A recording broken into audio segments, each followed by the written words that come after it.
Welcome back to Tipping Point. I'm your host, Kara McKinney. There is a reason why even firefighters have to wear bulletproof vests when entering into certain neighborhoods. Just look at what happened to these cops in Atlanta when they showed up to investigate reports of a shooting, only for the crowds to hurl racial abuse at them and to force them out. Come on, what? Hey, get off the block! Go! He wanna know what he looks like! He looks like you! It ain't him, let him through. Let him through. Let's go! Let him through.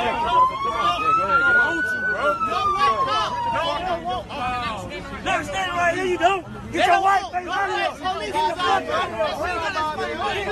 You gonna do something tonight! Get your out of here! You gonna do something tonight!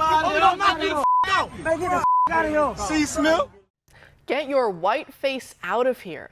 And did you hear that last guy telling the cop to leave before he knocks him the F out? That video is from the summer of 2020, but it's once again going viral. The deep racial hatred that the left has purposely fostered and nurtured for so many decades is not something that can easily be fixed. They play with this fire because it's lucrative for them in terms of money and power.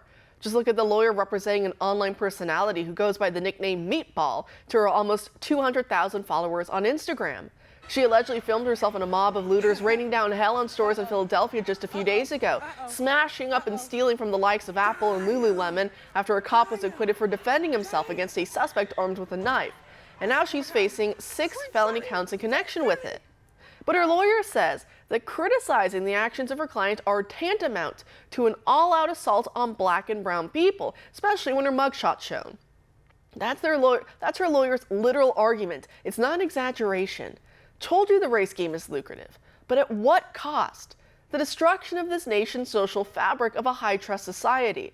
Leftists are so flippant about the dangers they are courting, and it's always befuddled me. Because obviously I know they like the social unrest as a sort of schadenfreude against their made-up enemy of white straight Christians, but also because breaking the current system allows them to rebuild it the way they want to with them in charge. But still, why make our cities so ugly and so dangerous for everybody?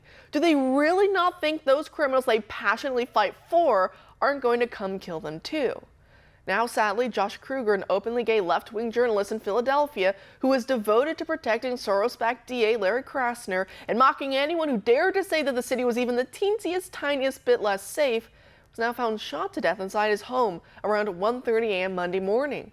It's unclear who did it or what the motive was. Reports just say someone entered his home and shot him 7 times. He died less than an hour later at the hospital, so we of course pray for the repose of his soul.